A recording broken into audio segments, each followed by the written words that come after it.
Paul. A bit late, sorry. This is the last instalment of Second Prize in the FIP. I'll crack straight on. I won't bore you with my wit and humour. There were lots of other prize winners going in, girls as well as boys, and most had their mums and dads with them. Some had their grandparents. On the invitation, it had said that we were allowed 4 per family. I never knew my grandma. She died when I was 2. And my granddad died a couple of years ago. My mum had invited Mr. and Mrs. Carpenter, but thank goodness they couldn't come. They'd had to go to a wedding in Doncaster. When my mum had told them about me coming second, Mr. Carpenter didn't ask me if it was for the picture I'd done at his house, and I didn't tell him. He must have known, though. He knew I wasn't good enough to win a prize. We were walking through the big entrance hall with stone pillars and marble floors. Quite a few of the prize winners were wearing their school uniform, but my mum had wanted me to wear my best suit. Norbert Lightowler had torn my blazer trying to get ahead of me in the dinner queue, and even though my mum had mended it, it was still a bit scruffy. Everybody was talking in whispers and our footsteps echoed everywhere. It reminded me of when we went into the church at Uncle Matty's funeral. At the far end, a commissioner was directing people. National Road Safety, main chamber at the top of the stairs. Main chamber at the top of the stairs for National Road Safety prize giving. My stomach churned even more when I heard him say prize giving. Soon I was going to be presented with a prize that I had no right to. A prize for something I hadn't done. I felt sick. I had to go to the toilet, I whispered to my mum. All right, love, we'll ask at the top of the stairs. We went up this wide staircase, and on the walls on either side were old-fashioned pictures of old men. This lad's mother was telling him that they were portraits of previous Lord Mayors, and that maybe one day his portrait would be up there, and then they both laughed.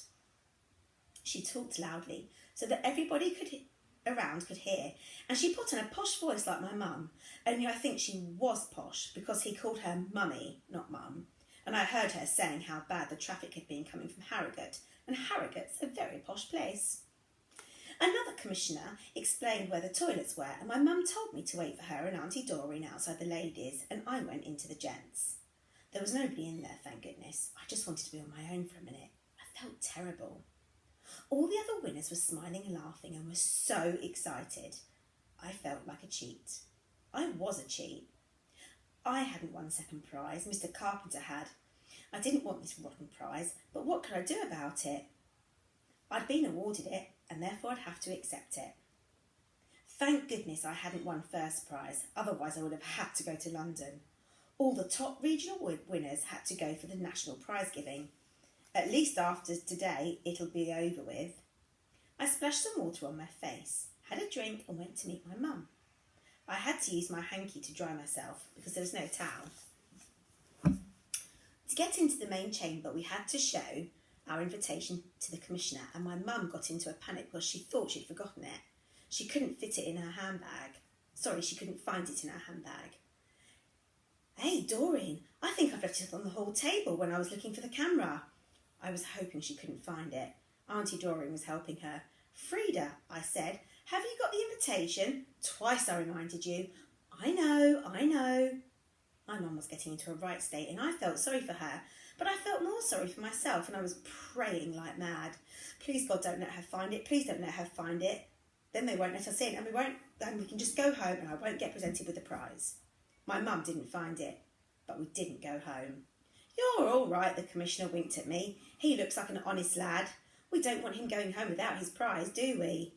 No, I wanted to shout. I'm not an honest lad. I didn't do the picture Mr. Carpenter did, and I do want to go home without my prize. But I just said, thank you, and we went into the main chamber. The seats were in rows with a gangway down the middle. My mum wanted to be near the front so she could get a good photo of me receiving my prize, so we sat in the third row.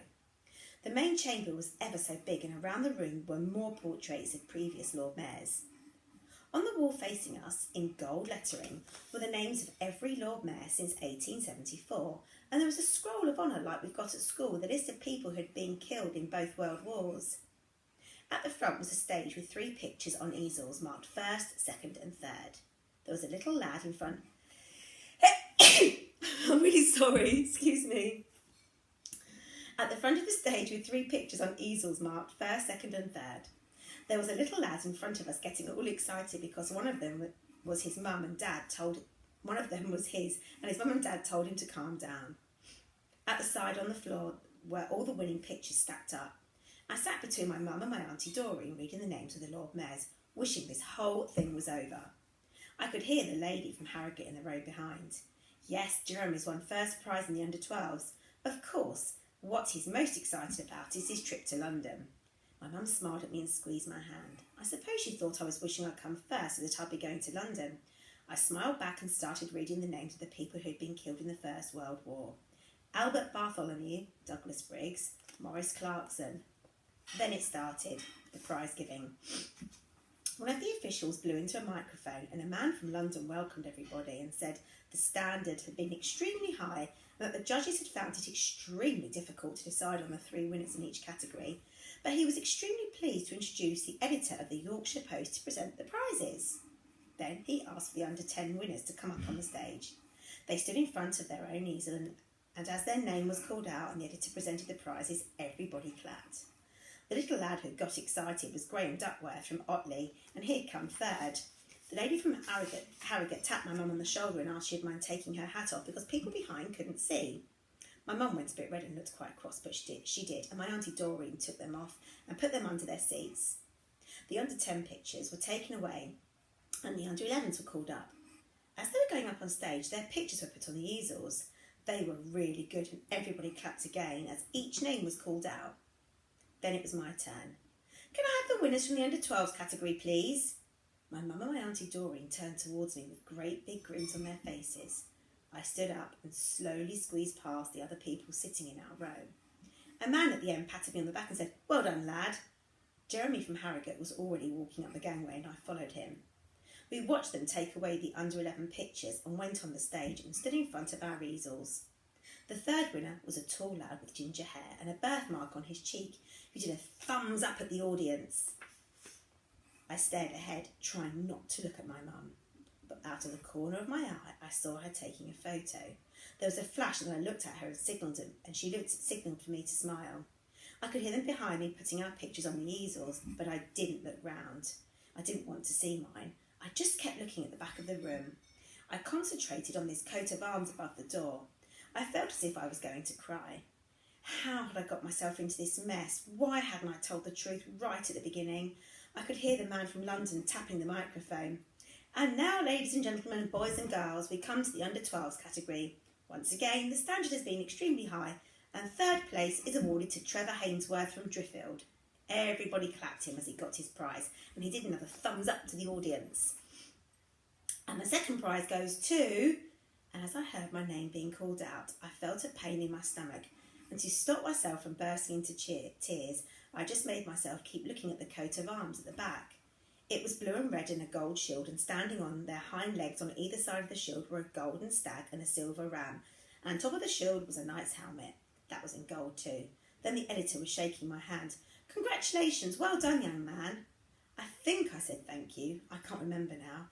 I could hear my mum saying, "Smile," and there was another flash, but I didn't look at her, I just couldn't. And the first prize in the under-12s goes to Jeremy Collins from Harrogate for this magnificent drawing.